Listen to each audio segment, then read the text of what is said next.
We have discussed many awesome races so far within the trilogy, so this week it only seems fair to move on to the Drell. Even though only 3 of them are ever seen in the games themselves, these galactic heartthrobs have managed to captivate a sizable chunk of the Mass Effect fandom. So let's find out why, shall we?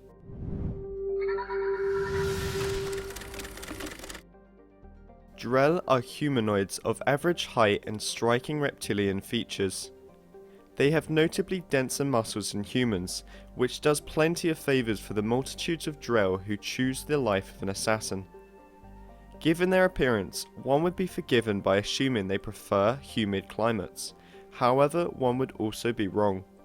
You see, it's incredibly dry and rocky in the Drell homeworld of Hanar, sort of like the Mojave without Vegas. So naturally, it's not inconceivable that they wanted to get out of there.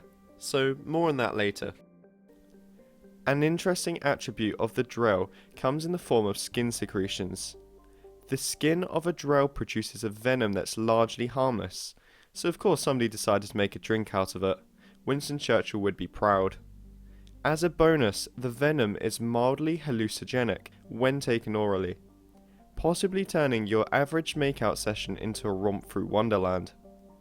On top of all of that, Drell have evolved to possess perfect memories. They can remember in vivid detail almost everything that has ever happened to them. These memories can be activated through various stimuli.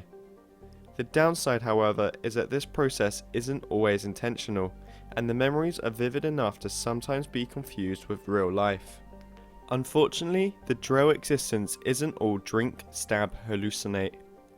After their mass exodus to the hanar homeworld of Khaje, they began to develop an illness known as Capril syndrome. The syndrome is caused by long-term exposure to humid climate, like that on Khaje, and it slowly eliminates the Drell's ability to take in and retain oxygen. There is no known cure for this deadly disease, and it's the #1 cause of death for Drell. The Drell homeworld of Hanar is, as mentioned earlier, an arid desert planet. As such, its resources were relatively scarce to begin with.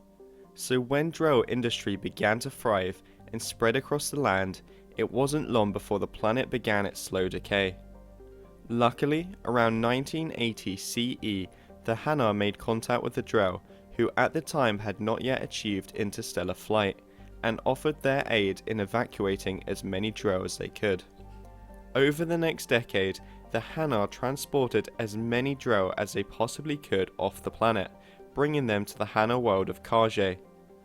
They were able to extract approximately 375,000 off of the dying world, but unfortunately that barely made a dent in the general population of over 11 billion, meaning the vast majority of the Drell race was forced to stay behind and slowly die off of their world.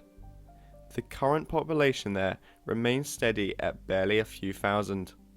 Those who were rescued, however, were able to establish a thriving community living with the hanar and have maintained their population there ever since. In thanks for the timely arrival of the hanar during their time of need, the Drell reached an agreement to assist their rescuers in any way possible. Thanks to their species-wide debt referred to as the Compact, the vast majority of Drell will voluntarily perform functions of which the hanar are less incapable. These can include combat and other manual labour. Drell culture, at least on Khaje, tends to be less about the Drell themselves, and more about their almost symbiotic relationship with the hanar. For instance, many Drell will opt to get implants in their eyes so they can perceive the native hanar bioluminescent manner of communication. Of course, this doesn't allow the Drell in question to actually communicate this way, but it's still seen as a sign of respect. Drell are also a devoutly religious species. Their main beliefs hold that the body and soul are separate entities, but complement each other, making the individual whole. Once the soul leaves the body, the person is no longer complete. And another belief goes hand in hand with the Drell predisposition towards assassin work, stating that an individual's body can be ordered separately from the rest of their being. This seems to give the Drell in question plausible deniability when it comes to any kills that are made under orders. Frankly, we'd love to see someone try this in defense in front of a judge. Not guilty, Your Honor. I couldn't have done it. It's because somebody told me to. No religion is complete without a god, and since the Drell are such overachievers, they have three. Arashu is the goddess of motherhood and protection. Kalahira is the goddess of oceans and afterlife. And finally, Amonkira, the lord of the hunters. Amonkira, lord of hunters, grant that my hands be steady, my aim be true, and my feet swift. And should the worst come to pass, grant me forgiveness.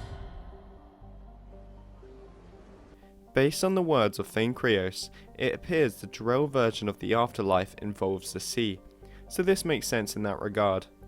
There may be more gods, but these are the only ones known by those outside the Drell culture. The Drell have led a rather tragic existence, and yet they have an oddly romantic outlook on life. Perhaps this is why they've captured the hearts of so many fans, or maybe it's because they're so darn hunky. As previously stated, only 3 Drell appear in game, and an extra 2 make a debut in the comics. The Drell are absent in Mass Effect 1, hence the first Drell you will meet is the assassin Thane Krios. Thane is rumoured to be the best assassin in the galaxy, and is unique in the sense that he prefers stealth and hand-to-hand combat as opposed to a simple sniper rifle bullet like most others. His parents handed him over to the hanar at a young age for training to become an assassin, and after a very successful career, he was eventually released by the hanar in order to start a family with another Drell named Irika. But we won't talk much about her, at risk of giving spoilers to the comics. Thane is deeply concerned about his son Kolyat, as he doesn't want his son to follow in his footsteps and make the same mistakes he did. Thane learns about a target under the name of Joram Talid, where the assassin tasked to eliminate him was Kolyat Krios. Kolyat can either successfully kill his target or be stopped at the hands of his father before it's too late, with the help of Shepard of course. Kolyat is also seen in Mass Effect 3 at the Huerta Memorial Hospital, or in the Citadel DLC, so here's a spoiler alert if you haven't played the third game, where in both scenarios he is mourning over his father's death. He is last seen talking to the Solarian Councillor, making a deal to increase the funding for finding a cure for Keppel syndrome, the disease that was slowly killing his father. My final shout out goes to Theron. At first, a mysterious character who is hired to find Commander Shepard's body after the Collector attack that killed him. He plays a large part in the Mass Effect Redemption comic and the Lair of the Shadow Broker DLC. Theron sacrifices himself for Liara and is later tortured and kept prisoner by the Shadow Broker. After the events of this DLC, and once Liara becomes a Shadow Broker, Theron is tasked with tracking down Tazik, a well-respected Solarian agent of the Shadow Broker. So, what do you think of the Drell? They terrifying eye candy, maybe terrifying eye candy? Let us know your thoughts in the comments below. And as always, if you enjoyed or learned something new in this video, then it would be great of you to show your support by leaving a like. And if you are a lover of Mass Effect, then why not put that subscribe button to use? One last thing that I want to mention just before I end the video is that if your favourite race hasn't been featured in our lore series yet, don't worry, we're going to be doing them all. But if you wanted to help speed up that process, then why not vote by either commenting your favourite race or by voting on our Twitter poll. But until next time, I'll see you all in the next video. Thank you for watching and goodbye everyone.